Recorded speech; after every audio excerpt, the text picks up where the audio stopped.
Parole aux jeunes. Sur RMN. Bonjour à tous. Notre rendez-vous mensuel dans le cadre des ateliers citoyens aujourd'hui traitera de la citoyenneté. La citoyenneté et le respect des autres, ce sera le thème donc qui nous allons aborder avec nos collégiens, avec le représentant des associations que vous connaissez déjà, que nous allons vous présenter, à travers donc cette citoyenneté qui représente l'ensemble des droits et des devoirs que nous avons tous l'un vis-à-vis de l'autre, avec le problème des élections, du droit de vote, avec l'actualité qui ne manque pas aujourd'hui de nous interpeller à travers les problèmes de déchéance et d'autres. Voilà un peu le sujet de cet atelier citoyen. Pour illustrer le problème de la citoyenneté, nos jeunes reporters en herbe iront interviewer directement dans la rue des gens sur le problème de cette citoyenneté, sur ces différents aspects de ces droits et devoirs des citoyens. Donc nos intervenants s'appellent Valentin, Maxime et Inès. Ils se présenteront d'ailleurs eux-mêmes.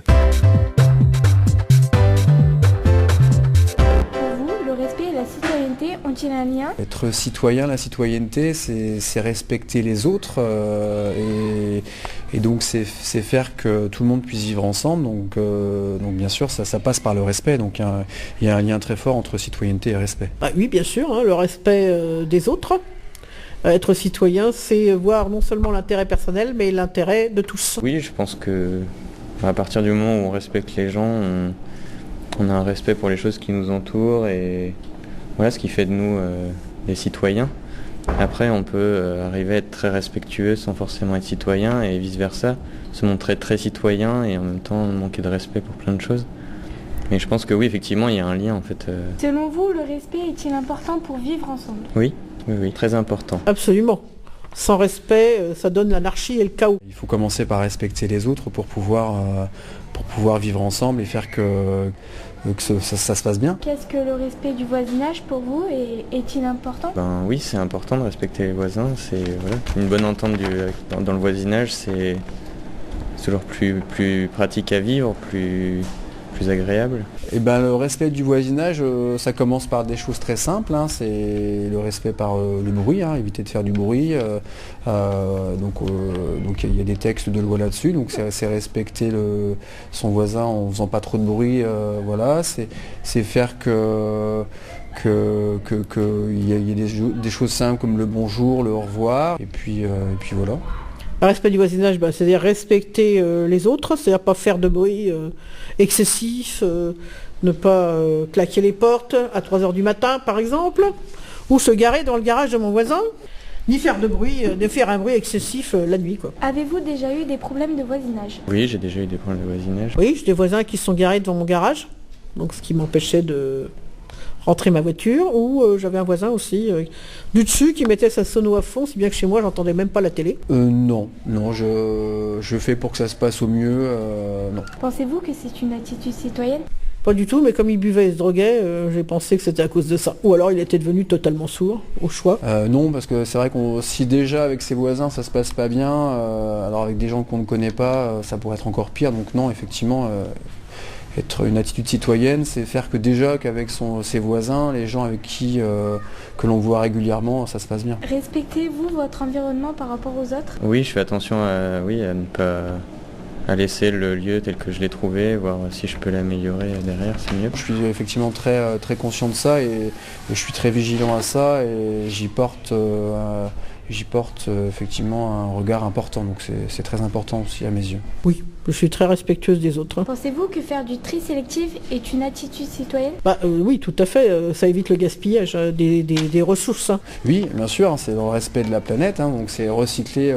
On sait qu'on produit énormément de déchets en France et donc c'est réduire nos déchets pour les générations à venir, ne pas polluer la planète. Donc effectivement, c'est en triant nos déchets, on fait qu'on pollue un peu moins la planète, donc c'est important, oui. Oui, non seulement citoyenne et surtout écologique, en fait. Trouvez-vous les élus politiques respectés ? Et à l'inverse, trouvez-vous que les élus politiques nous respectent ? Moi, je pense qu'ils ont toute la bonne volonté du monde, mais qu'ils ne se rendent pas compte. Oui, on doit leur parler poliment. Par contre, j'ai l'impression qu'il faut qu'ils se payent notre tête, vu les lois qu'ils votent. Mais bon, On doit les respecter quand même quand on leur parle. Ça va dépendre desquels. Aujourd'hui, à notre micro, Nelly Beaufort. Bonjour Madame Beaufort. Bonjour monsieur. Vous représentez la LICRA. Oui. Quelques mots sur la LICRA. Donc la LICRA, c'est une association de lutte contre le racisme, l'antisémitisme et les discriminations et qui fait de la prévention de l'éducation à la citoyenneté. Alain Biot, maire de Fagnières, vice-président de la communauté d'agglomération Cité-en-Champagne. Monsieur Biot, bonjour. Bonjour. Quelques mots sur votre fonction, vos différents mandats. Alors 2 mandats principalement, celui de maire depuis 2001 et celui de vice-président de la communauté d'agglomération depuis également 2001. Clémentine Lecoq, bonjour. Membre du comité des droits de la femme. Centre d'information sur les droits des femmes et des familles. Autant pour moi. Merci. Présentez-nous en quelques mots l'association, le CIDFF. Donc le CIDFF, c'est une association juridique qui permet de promouvoir les droits des femmes et des familles et qui a aussi un volet égalité entre les femmes et les hommes. 3 collégiens de notre collège de Fagnières aujourd'hui. Le premier, Maxime, il se présente. Bonjour Maxime. Bonjour, je m'appelle Maxime. Quelle classe ? Je suis en 3e. D'accord. Second, c'est une collégienne, elle s'appelle Valentine. Bonjour Valentine. Bonjour. Quelle classe Valentine ? 3e 2. D'accord. Et 3e, c'est Inès. Bonjour Inès. Bonjour. Je suis aussi en 3e. 3e également, donc 3 élèves du collège de Fagnières avec lesquels on va discuter aujourd'hui de la notion de citoyenneté et du respect des autres. Alors la citoyenneté, bien sûr, c'est être soumis aux lois et aux règles de la République, c'est aussi avoir un certain nombre de droits, de devoirs dont on va débattre aujourd'hui, et il faut dire que l'actualité est assez riche en la matière. Les premières questions que j'aurais tendance à poser à nos invités, surtout à nos jeunes collégiens, comment aujourd'hui s'exprime cette citoyenneté, et on va parler aussi des droits qui s'appliquent aux citoyens. On va commencer peut-être par Maxime. Alors comment conçois-tu l'expression de la citoyenneté, Maxime ? Comment s'exprime un citoyen aujourd'hui ? Un citoyen s'exprime aujourd'hui par les droits. On a le droit de vote, le droit de grève, le droit au travail, le droit au logement et le droit à l'expression. Valentine ? On peut aussi s'exprimer par la liberté d'expression. Bien sûr. Il y a aussi la liberté de mouvement, Oui. la propriété, il y a aussi le droit à la santé. Ces droits s'accompagnent également la définition de la nationalité française. On parle beaucoup aujourd'hui du sujet qui fait l'objet de beaucoup de discussions dans le cadre des actualités sur la double nationalité, sur la déchéance, etc. Est-ce que vous avez une idée de la façon dont on acquiert aujourd'hui la nationalité ? Quels sont les différents moyens d'acquérir la nationalité ? Maxime, tu as une idée ? Pour acquérir la nationalité française, on a plusieurs moyens. Il n'y a pas la naturalisation, c'est-à-dire demander à l'État français la nationalité française. Le droit du sang, donc si on est un enfant né sur la terre française. Il y a le droit du mariage, quand on se marie avec un Français, si on est étranger. Oui, c'est-à-dire l'acquisition de la nationalité par le mariage, c'est ça ? Oui. Oui. Est-ce qu'on a d'autres réponses ? Il y a par le sang et par le sol. Oui. Donc, 3 façons d'acquérir la nationalité, c'est ça ? Par le sang, par le sol, par le mariage. Est-ce qu'il n'y en aurait pas une 4e ? La naturalisation. Oui. Qu'est-ce que c'est la naturalisation ? C'est une idée, Valentine ? C'est quand un étranger vit pendant plusieurs années sur le territoire français et qui demande à être français. Et il y a des tests de langue, un peu de connaissance du pays pour acquérir cette nationalité. Est-ce que vous avez, alors je disais tout à l'heure en préambule que cette notion de citoyenneté, de nationalité focalise pas mal aujourd'hui l'actualité. Est-ce qu'on pourrait peut-être demander à nos intervenants leur position par rapport à ces différentes questions qui se posent aujourd'hui dans le monde politique et dans le monde citoyen en général. Par exemple, Madame Beaufort, la citoyenneté, le droit de la citoyenneté, la nationalité, qu'est-ce que ça vous inspire aujourd'hui ?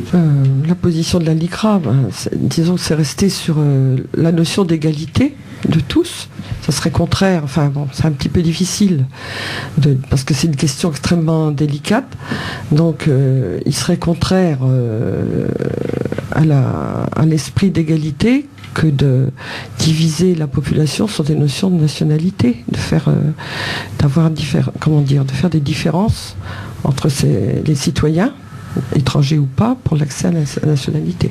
C'est la position de l'élu local qu'incarne Alain Biot ici. La citoyenneté, telle qu'on l'entend chez nous dans un pays européen, parce qu'elle n'est pas, la notion de citoyenneté n'est certainement pas tout à fait la même dans d'autres pays, je dirais que c'est un ensemble de droits et de devoirs qui respectent nos fondements démocratiques de notre société, c'est-à-dire l'égalité, la fraternité et la liberté. Le droit des femmes et de la famille incarné aujourd'hui par Clémentine a-t-il une option à présenter vis-à-vis de ces notions fondamentales de citoyenneté et de nationalité? Alors oui, tout à fait. Donc déjà, je rappellerai que jusque 1944, les femmes n'avaient pas le droit d'être élues ni de voter. Donc de ce fait, elles n'étaient pas considérées comme citoyennes. Donc pourquoi ça? Parce qu'on estimait que leur rôle était principalement celui d'être à la maison, de s'occuper des enfants, et que de ce fait, elles n'étaient pas naturellement prédisposées à entrer en politique, et que justement, ça pourrait être même dangereux parce qu'elles pourraient défendre leurs intérêts. Donc en fait, on se rend bien compte que depuis qu'elles votent, c'est pas forcément le cas, qu'elles font de la politique comme les hommes font de la politique, et que voilà. Donc on est passé d'un citoyen asexué, c'est-à-dire qu'on ne le percevait ni comme un homme ni comme une femme, à maintenant à une citoyenneté qui est plus large et qui comprend ces différences. On va passer peut-être à une autre question vis-à-vis de nos jeunes publics reporters. Sans que vous êtes maintenant citoyen, on considère que vous avez acquis la citoyenneté française. Quelles sont les obligations auxquelles aujourd'hui est confronté un citoyen? Maxime, peut-être.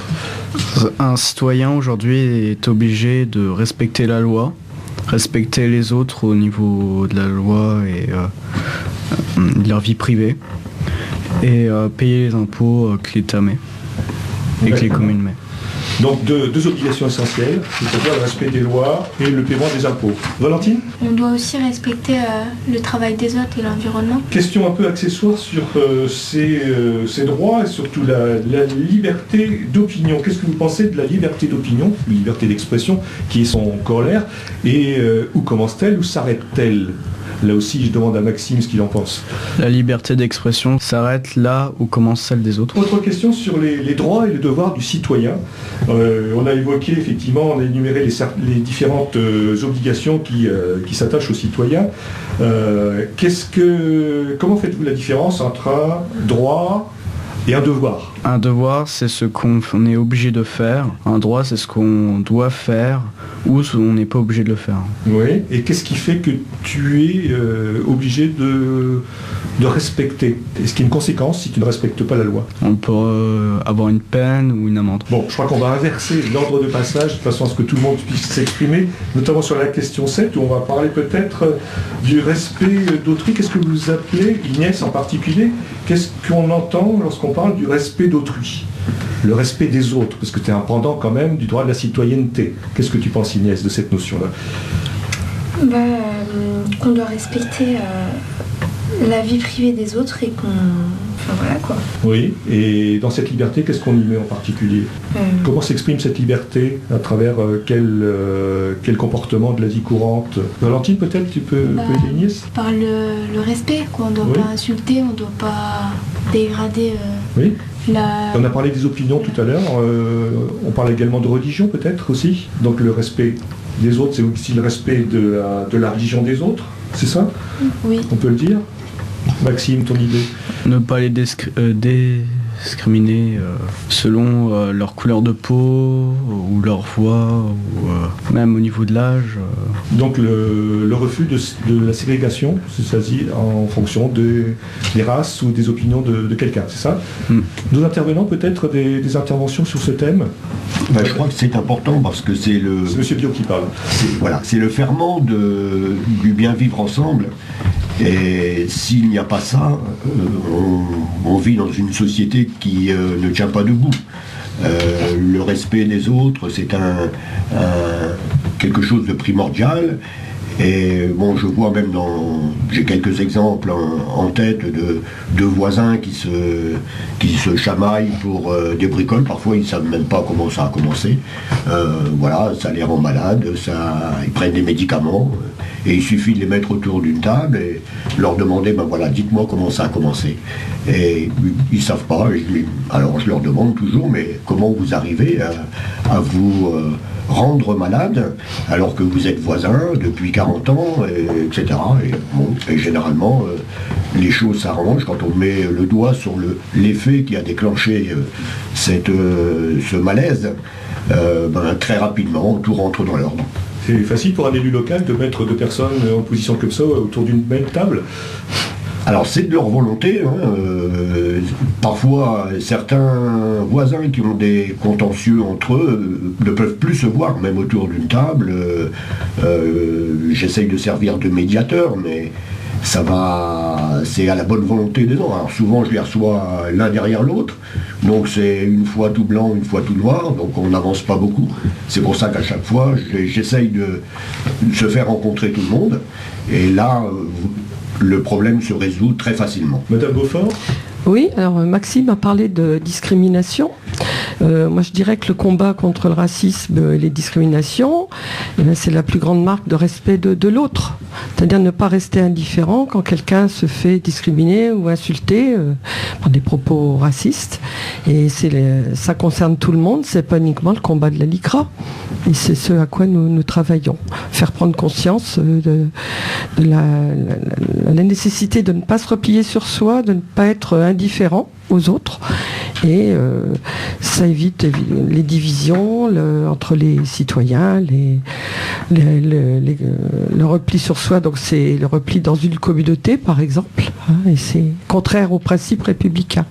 Donc le respect des autres, une notion qui concerne tout le monde, sans exception, ce que ne démentira pas Clémentine Lecoq également au titre des droits des femmes et de la famille. Oui, tout à fait. Donc on a parlé de discrimination au niveau de couleur de peau, de religion, mais je rajouterais aussi au niveau du sexe, parce que le sexisme est encore présent dans notre société et que malheureusement ça pose encore un grand nombre de soucis.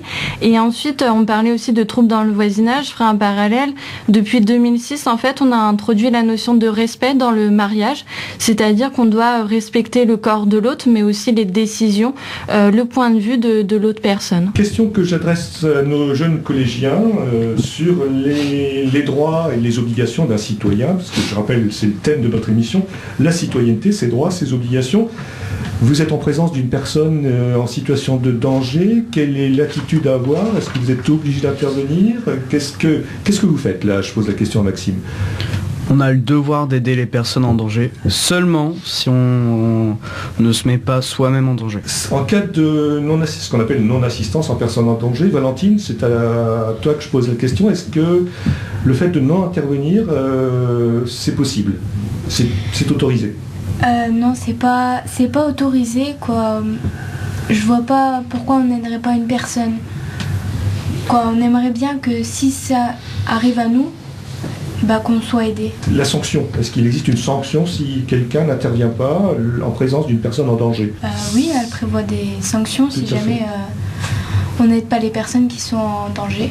C'est ce qu'on appelle le délit de non-assistance à personne en danger, tout simplement. Ça va de l'amende à une petite peine. Est-ce que vous avez connaissance d'une maxime qui s'intitule « Nul n'est censé ignorer la loi » ? Et est-ce que ça vous suggère quelque chose? Il faut respecter la loi et il ne faut pas dire qu'on ne sait pas quand on est en tort. Car de toute façon, on sait, si on a volé quelque chose, on sait qu'on est en tort, il ne faut pas dire je ne sais pas. On n'a pas le droit de refuser, de feindre, de ne pas connaître la loi alors qu'elle s'applique à tout le monde, c'est ça ce que tu veux dire. Valentine, un complément? On n'a pas le droit de nier ces actes qu'on a fait, surtout si c'est un délit, qu'il soit grave ou petit. D'accord. Une intervention dans la salle, Monsieur Biot, peut-être. Oui, je voulais juste illustrer ce propos par rapport à la loi par une expérience. C'est Maître Badinter, célèbre avocat, qui disait ceci: si on empilait toutes les lois, les décrets, les arrêtés qui ont été promulguée, votée, etc. en France, on obtient à peu près la hauteur de la tour Eiffel. Et le plus grand des juristes connaît les 5 premiers centimètres. Madame Beaufort, une intervention pour compléter? Oui, la loi, bien évidemment, c'est ce qui permet je dirais, la paix civile, quoi. Hein. Si on respecte la loi, je reviens toujours à la même question, c'est le respect de l'autre, ça veut dire éviter les conflits le plus possible. Hein. Il y a une prise de conscience aussi à avoir là-dessus. Le droit des femmes a-t-il une position? Grâce à Clémentine. Oui, bien sûr, notamment quand on parle de non-assistance en personne en danger, on peut se souvenir d'une agression dans le métro où malheureusement personne n'est intervenu. Oui, là je pense qu'il y a peut-être tout le monde ne prend pas en compte le fait d'une agression sexuelle ou ne ressent pas le danger autant qu'elle peut l'être. Et il y a peut-être de ce fait dans notre société une certaine un laisser-aller sur qu'est-ce qu'une agression sexuelle, est-ce que c'est la faute de la victime ou pas. Après, j'entends bien que c'est pas toujours évident d'intervenir, qu'on a peur aussi de se mettre en danger, mais je pense que sur ça, il est important de rappeler qu'une agression sexuelle, que ça soit d'un simple sifflement, parce que c'est où commence l'agression. Voilà, c'est ça, où commence l'agression. On peut être en présence, par exemple, d'un litige purement privé entre deux personnes privées sans savoir exactement s'il convient d'intervenir ou non. Voilà, c'est ça, ouais. Donc la difficulté, c'est de savoir à quel moment intervenir. Oui. Oui, Madame Beaufort. Oui, je voulais dire que la loi prévoit des sanctions. Par exemple, en cas d'agression raciste ou de propos racistes, s'il y a une plainte et que le tribunal est saisi, les sanctions ont une valeur pédagogique, une valeur éducative. Je veux dire, ça fait passer un message à la société aussi. Ça prend tout son relief. C'est pas uniquement la sanction pour la sanction. C'est apprendre ce que c'est que la loi et ce que ça apporte à l'ensemble de la société. Peut-être une dernière question qui touche à la fois aux droits et aux devoirs du citoyen. Il y a peu de temps, on a tous été appelés à participer à des élections régionales en l'occurrence, et donc on a parlé du droit de vote. Aujourd'hui, ce droit de vote est en question à la lumière des résultats électoraux, notamment des taux d'abstention relativement forts. Il faut savoir qu'un Français sur deux ne se déplace pas aujourd'hui pour aller voter, ce qui pose un grave problème en termes d'expression de la citoyenneté. Quelle est l'opinion notamment de l'élu local, Alain Biot, aujourd'hui sur ce droit de vote? D'autres pays européens proches de chez nous ont imposé le droit de vote comme une obligation, d'ailleurs sanctionnée par la loi. Quelle est votre position, M. Biot, sur cette question? Alors ma position, elle est celle-ci. Je trouve toujours anormal que des personnes ne se déplacent pas pour aller voter. Le vote, c'est donner son avis, c'est choisir pour soi et aussi pour les autres la destinée de sa commune, de son département, de son pays. Et c'est une question qui est primordiale. C'est pour cette raison que certains pays ont obligé donc, les citoyens à aller voter. C'est pas la question de la peine, parce que la peine est ridicule en Belgique au niveau du montant pécunier, et elle est jamais appliquée. Mais ça n'empêche pas que le taux de participation est beaucoup plus fort que chez nous.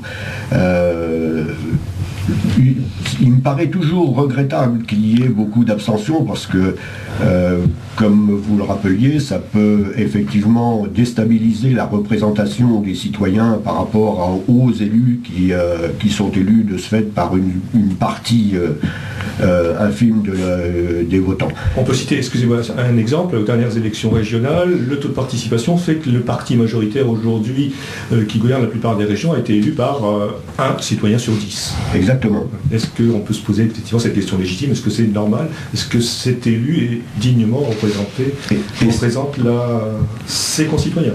Et ça va encore plus loin, parce que dans ce style d'élection, on parle des élections régionales, il y a une prime aussi au premier arrivé en place, ce qui fait qu'avec les 10% sur l'ensemble des votants, il a 150 élus sur, pas tout à fait, plus de 110 élus sur les 169. Ce qui pose la question également de la représentation de nos élus locaux et du système, le scrutin utilisé.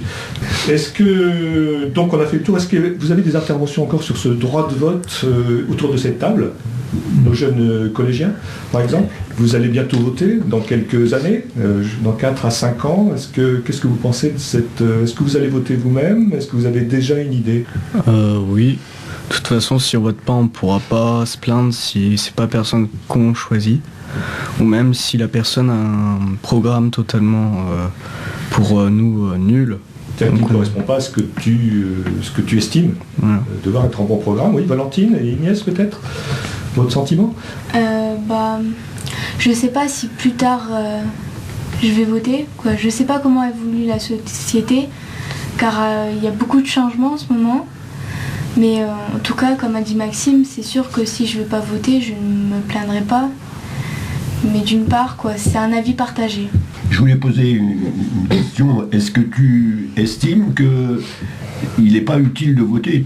Bon, là, tu dis que tu sais pas encore aujourd'hui si tu iras voter ou oui ou non. Le fait de ne pas aller, même ça ne suffit pas de dire que je ne pourrais pas me plaindre après. Le moyen de voter, c'est aussi le moyen de d'influer une décision. Et ça, c'est important, c'est que tu participes à la société. Mais je ne dis pas que c'est pas utile, je dis juste que pour l'instant, à notre âge, c'est bien de voter, mais on est encore trop jeune pour se positionner Parce que sur... ce que tu veux exprimer, effectivement, c'est que tu n'as pas aujourd'hui la connaissance suffisante pour exprimer une opinion. C'est ça. Donc tu rejoins en gros l'idée de Maxime qui dit qu'il faut s'exprimer à partir du moment où on décide de participer à la vie publique. Faute de quoi, après on se prive de cette possibilité de mettre en cause la représentation à laquelle on n'a pas participé. On est d'accord? Oui, on est d'accord. On partage cette excellente conclusion. Madame Beaufort, peut-être avant de conclure. Oui. Par rapport au vote, donc la LICRA, normalement, ne s'applique pas dans les campagnes électorales. On est une association citoyenne et non politique. Mais nous nous sommes impliqués, la dernière campagne des régionales, contre l'abstention et pour un vote républicain. Et ce que je voulais dire, moi je ne suis pas pour un vote obligatoire, mais je pense qu'il faut redonner le goût à la citoyenneté, redonner le goût à voter à la population. Et il faut vraiment que les pouvoirs publics s'emparent de ça, qu'il y a un gros travail de fait en amont. Il ne suffit pas de dire allez voter, il y a un gros travail éducatif à faire, pédagogique. Rapprocher aussi la politique des citoyens. Merci à tous, merci à nos invités, merci à nos jeunes reporters en herbe. Je rappelle que cette émission sera rediffusée, elle figurera également sur le site de la radio, que vous pourrez vous raccorder. Prochain thème le mois prochain, le racisme et ses manifestations. Merci à tous.